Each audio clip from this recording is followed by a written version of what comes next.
I went from being a broke immigrant to building a seven-figure business with my wife by flipping land across the US in just 6 years. Along the way, I faced everything from expensive lawsuits to getting scammed. So to help make your real estate journey smoother and more successful, here are 19 brutal truths about flipping properties I wish I'd known a lot sooner. Number 1. A few years ago, we got a lead from a seller desperate to unload his property before the end of the year to claim a tax deduction. He was motivated and we were happy to help. In his form, he indicated the property did not have any HOA dues. Wanting to close quickly, we rushed through due diligence and took his word for it. A week later though, after we bought the property, we received a letter in the mail stating we owed $13,000 in back HOA dues because the previous owner hadn't paid for years. When we confronted the seller, he claimed he thought the HOA dues were voluntary. Unfortunately, his misunderstanding became our expensive lesson. Number 2. A seller once wanted $60,000 for an infill lot in Georgia, even though the market value was around 40. When we offered him 20, he laughed and said he would never sell at a loss. We asked him if he could follow up in case he changed his mind in the future, and he said, "Sure, you can follow up as many times as you want, but I refuse to take a loss." So we followed up every month for 7 months, and on the 8th follow-up, his situation had changed. He was moving out of state and needed money for a down payment, so he accepted our $20,000 offer. Number 3, we once came across a beautiful lakefront property in West Virginia. After visiting it, we couldn't help but fall in love. Normally, we never offer more than 50% of a property's market value, but this time, we broke our own rule and offered 75% of the market value just to secure it. But when we finally sold it, we barely broke even after all the time, effort, and closing costs. Number 4. If you want to sell a property quickly, there's one type of buyer who's often the most motivated. They know the area, understand the value, and have a personal stake in the land. We have sold properties in less than a week by targeting neighboring property owners who often want to expand their land, increase its value, or block unwanted development next door. Number 5. We once had a seller offer us a landlocked property for just $500. Initially, we said no, since we typically don't buy properties without access. But the seller insisted, saying he just wanted to offload it. With an assessed value of $6,000, we thought we could just sell it to the neighbors for $5,000 and make a quick profit. Turns out, none of the neighbors really wanted it. So we dropped the price to $2,000, thinking it would attract more leads. It did.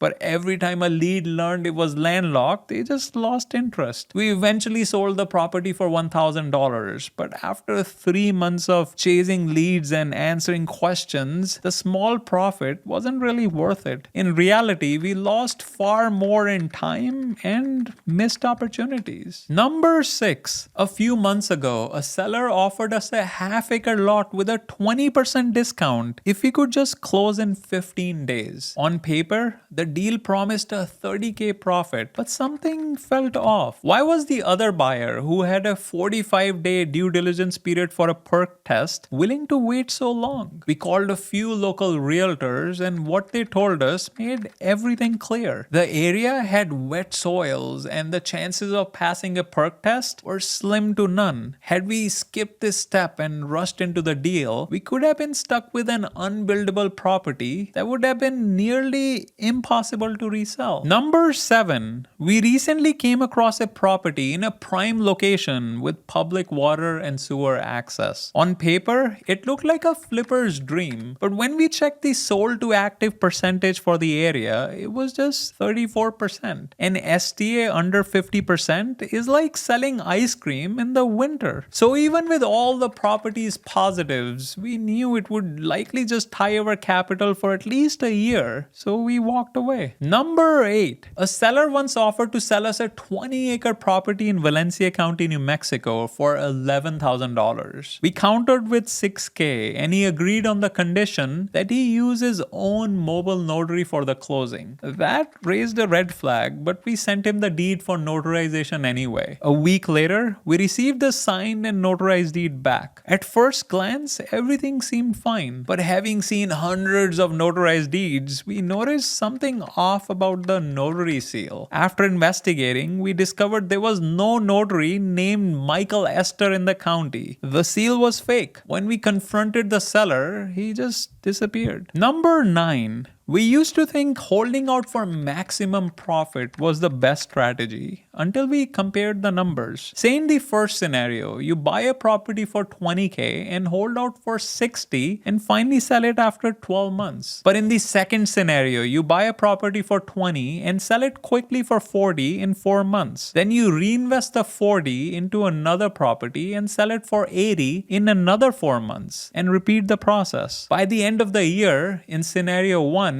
you have made $40,000, but in scenario 2, you end up making $80,000. Number 10. We once approached a seller who wanted $25,000 for their lot. Instead of jumping straight into a counter offer, we asked why they were selling. They shared they needed quick cash to buy a new car. Recognizing that negotiation is about solving the other party's problem, we offered a lower price but promised to close in 15 days. They accepted and we ended up securing the property for $17,000. Number 11. Early on, we often bent over backwards to make bad deals work. Properties with access issues, unreliable sellers, you name it. Why? Because we were operating from a scarcity mindset. We felt pressure to make anything happen. But when we shifted to an abundance mindset and focused on building a steady flow of leads, we no longer felt desperate. If a property didn't meet our criteria, we could confidently walk away knowing better opportunities were waiting. Number 12. We have seen some investors build their entire business on one approach to acquiring leads. It worked well for them, bringing in consistent opportunities month after month. But then something unexpected happened. For example, investors who relied solely on texting to reach sellers suddenly faced tighter regulations. Almost overnight, their method stopped working. That's why we use at least 3 lead channels: direct mail, tax auctions, and social media marketing. By diversifying, we ensure opportunities keep flowing no matter what changes happen. Number 13.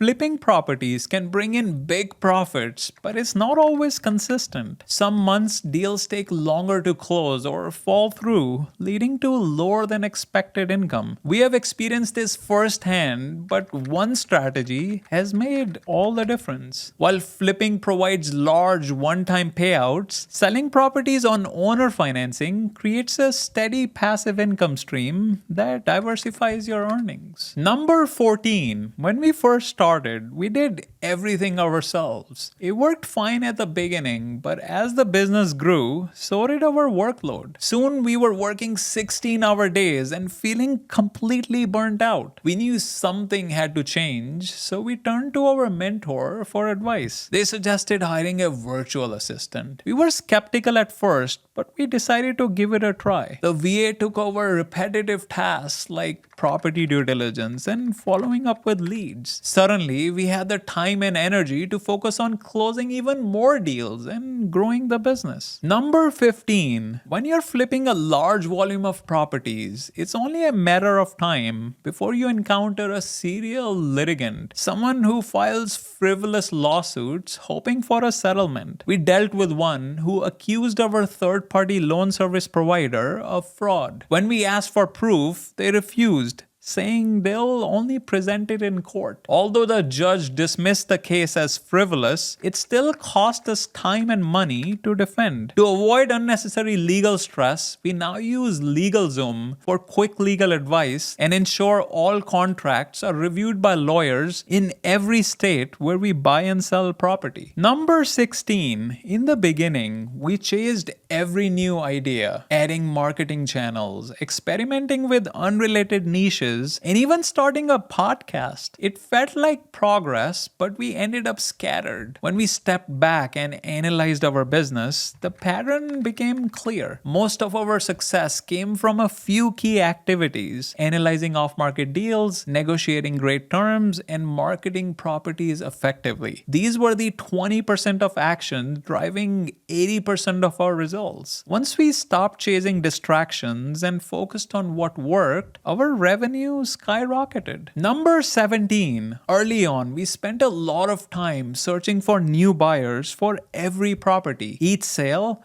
felt like starting from scratch, requiring significant effort to find someone interested. Eventually, we realized we needed a better approach. So we started gathering contact information from every buyer we work with, building an email and text list over time. Now, many of our buyers are repeat customers who already know and trust us, making the process much faster and easier. Number 18. In the beginning, we thought we could handle everything in-house, from title searches to property research. It worked at first, but as the deals piled up, so did the mistakes. When we began partnering with professionals like title companies to streamline closings and surveyors to provide accurate property details, our entire business transformed overnight. We grew much faster and with far less stress. Number 19. Recently, we had a string of deals fall apart, each one more frustrating than the last. One at $30K in potential profit, but a survey revealed no legal access, killing the deal completely. Another with $24K on the table fell through when the seller broke his ankle during a hunting trip and canceled the closing without warning. It would have been easy to let the setbacks knock us down, but instead of focusing on what went wrong, we reminded ourselves of what was going right. We were already showing a 7-figure year-to-date revenue with 3 months still left to hit our yearly target. So we kept our focus on the deals still in the pipeline and move forward with clarity. But here's the thing, even with all this knowledge, not knowing this next hack is like packing for a dream vacation but forgetting your passport.